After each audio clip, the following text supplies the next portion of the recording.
Hi everybody. So here we are, a new week of learning, and I would like to first start by going over what I plan to do for this week's videos and for the new learning that we'll have.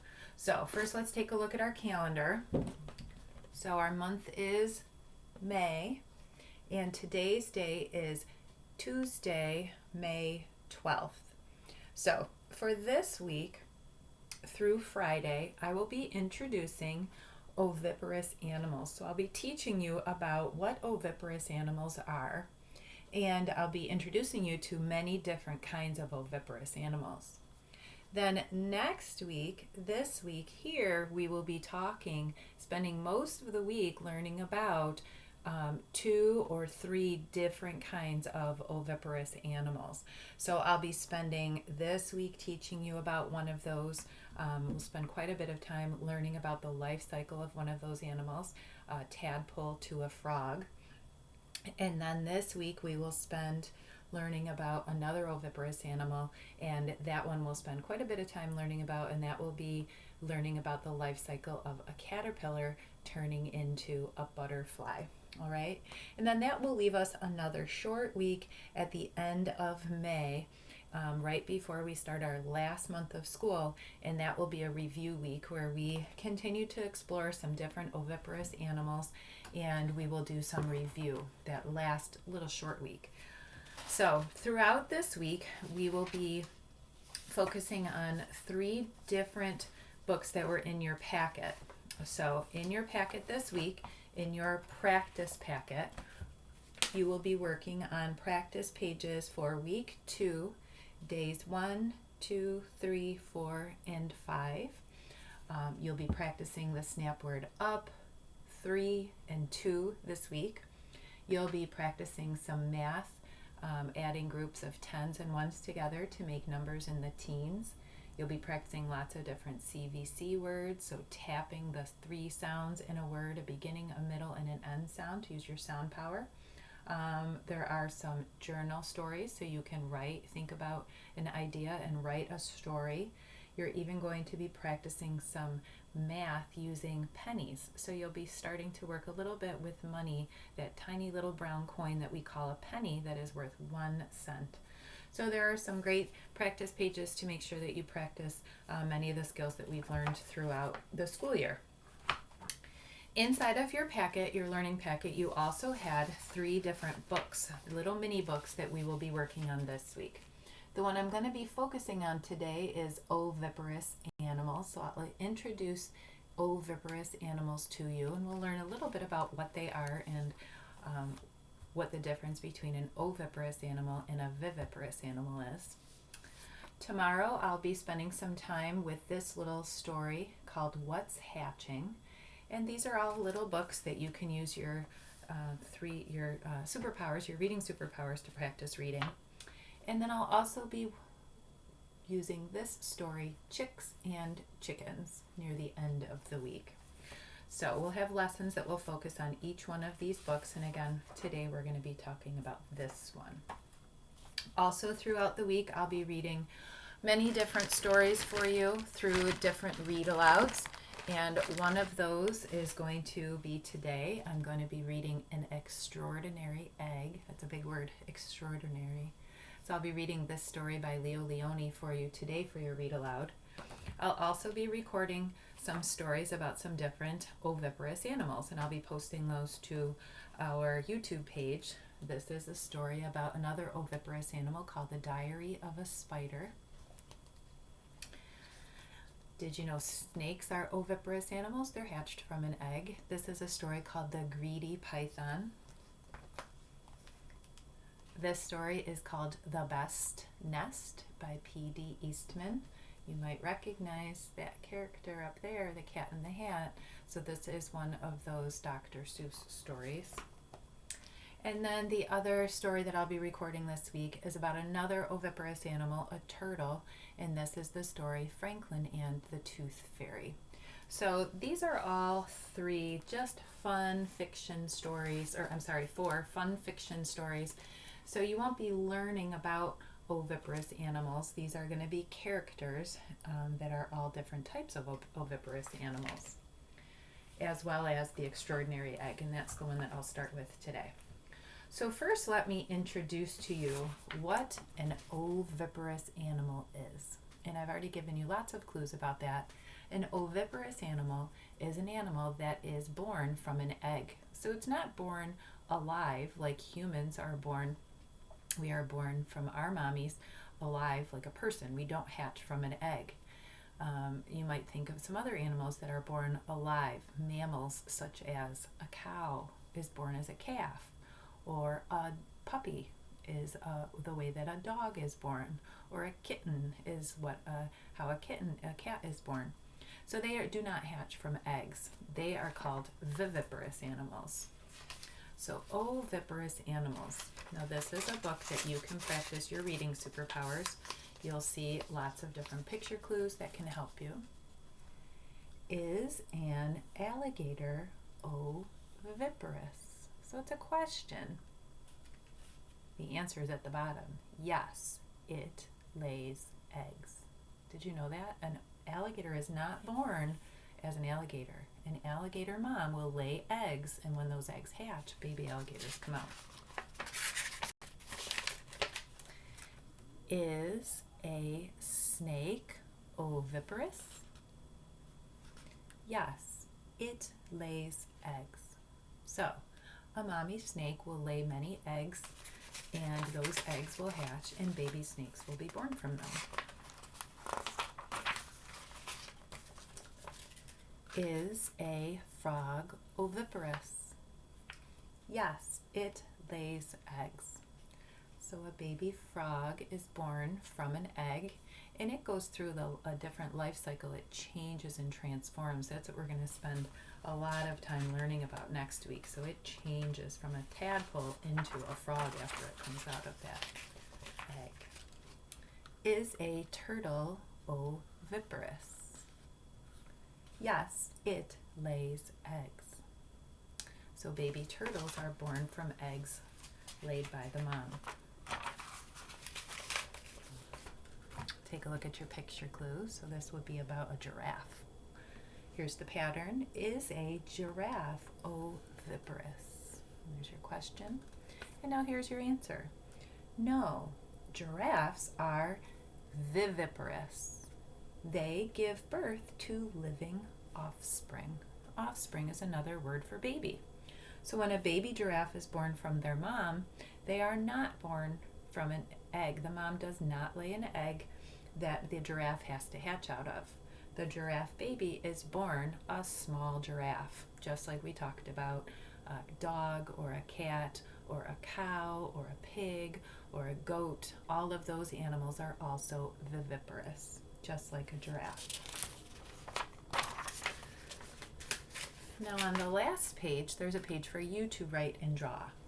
Draw a picture of an oviparous animal and then write about it. So you can draw a picture from the book that you just read, or I'm going to show you a poster and you might get some more ideas about other oviparous animals that you might want to write about. This is called Exciting Egg Animals. A caterpillar is oviparous. Caterpillar hatches from an egg. A snake is oviparous. Lots of different types of snakes, different patterns on their scales. A duckling is oviparous. A crocodile is oviparous. So we learned that alligators are oviparous, and a crocodile also is. A turtle is oviparous. It hatches from an egg. And you might remember a few months ago in our classroom, I was able to pass around something that you were able to touch and hold, and it is an ostrich. So an ostrich is oviparous. A baby ostrich is born from that big ostrich eggs that I told you that my dad gave me when he used to raise ostriches on an ostrich farm that he had at his house. And that was that big egg. So depending on how big the animal is that is inside of it is how big the egg will grow. So we will be learning more and more about oviparous animals. So I want you to think about which picture you would like to draw for an oviparous animal and then write about it. Try to label the name of that animal. And then on the last page of your book is draw a picture of a viviparous animal and then write about it. So think of an animal that did not hatch out of an egg when it was born, an animal that was born live, that did not have to hatch. And I talked to you about a few of those while I was reading that story to you. So think about one of those animals, draw a picture, and then label and write about it. So this book is a book that you can practice reading throughout the week using your reading superpowers. Save it in a good place. After you read it a couple times, a fun thing to do is to go back and illustrate that book. Circle your snap words. Keep it in a place where you can keep all of your books in a little book library at your house. So to end the lesson today, I am going to read a book called The Extraordinary Egg. Now, extraordinary is a big word. And extraordinary means super, super, super, super, super special. So this story is about a super, super, super special egg. And I see two characters. They're two oviparous animals that I just talked to you about.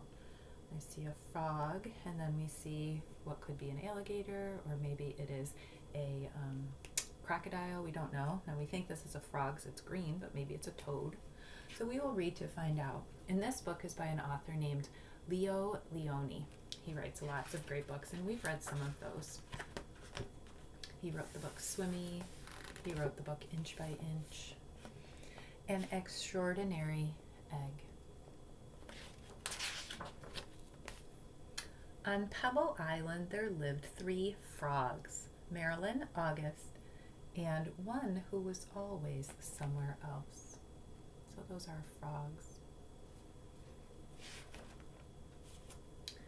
That one's name was Jessica. Jessica was full of wonders. She would go on long walks way to the other side of Pebble Island and returned at the end of the day shouting, "Look what I found." And even if it was nothing but an ordinary little pebble, she would say, "Isn't it extraordinary?" But Marilyn and August were never impressed. So she liked to go on adventures and bring back little things that she found. And pebble is another word for stone or a rock. It's usually very small. She liked to collect things, and she thought everything was special.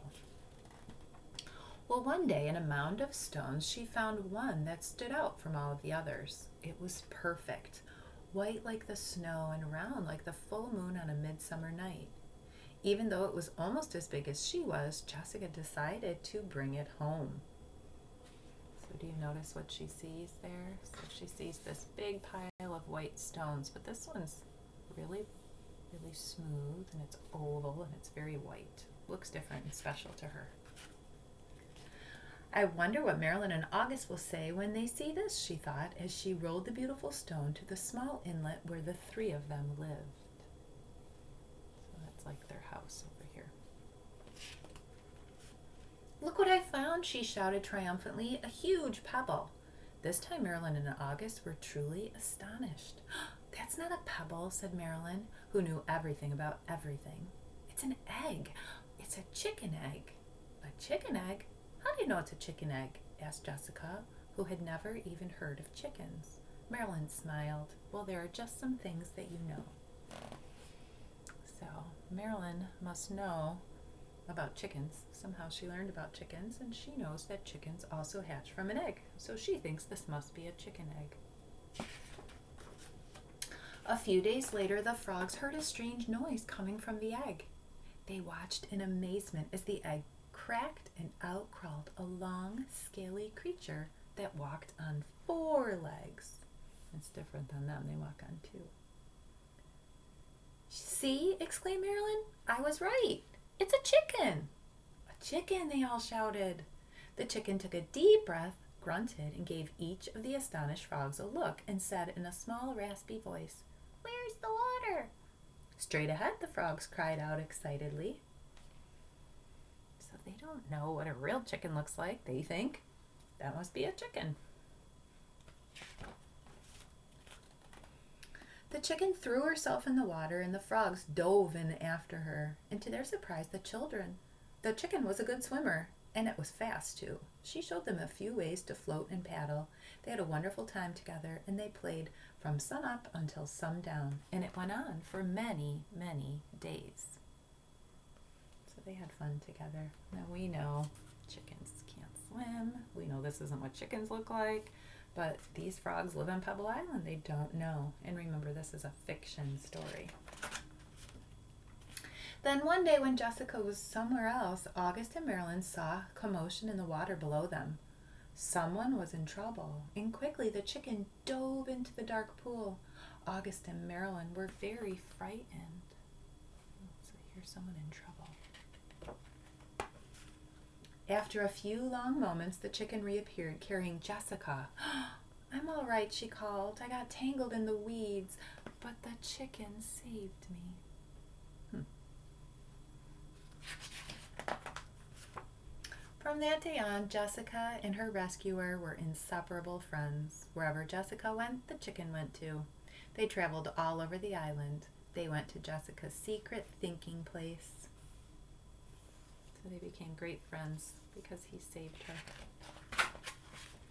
And to the Great Pebble Monument. So notice there where all those big round stones are. Looks like they found another big pebble monument.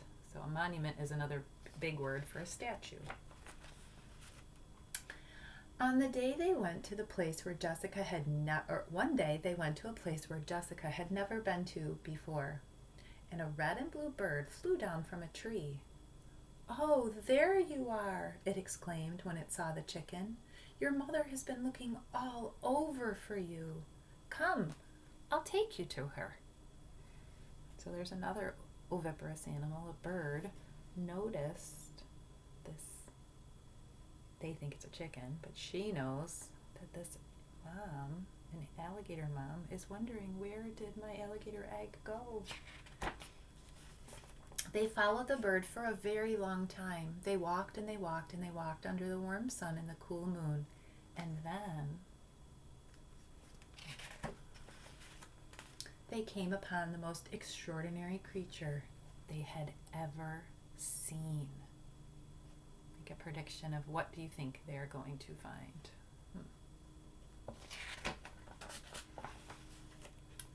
It was asleep, but when it heard the little chicken shout, "Mother!" it slowly opened one eye. It smiled an enormous smile, and a voice as gentle as a whispering grass said, "Come here, my sweet little alligator." And the little chicken climbed happily onto her mother's nose. "Now it's time for me to go," said Jessica. "I'll miss you very much, little chicken. Come visit us soon and bring your mother too." So there was the alligator mom. Finally figured out what happened to her baby alligator and the egg that she never saw hatch.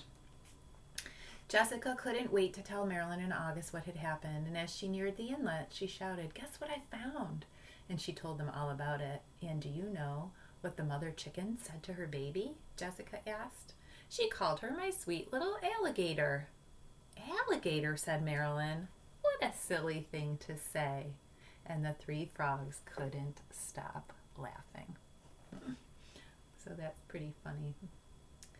Now these are some other animals that are listed, and I want you to think about which ones of these animals could be oviparous. There are going to be 6 animals in this list that are oviparous animals, and the rest of them are viviparous. Can you guess which ones there are? I have a list of a turtle, a cat, dinosaur, elephant, kangaroo, frog, rabbit, horse, monkey, snake, fish, squirrel, tiger, and platypus. Think about which one of those animals you know or you think are oviparous and which ones you think are viviparous. All right, are you ready for the answers? There's 6 of them. A turtle is oviparous. A frog is oviparous. A snake is oviparous.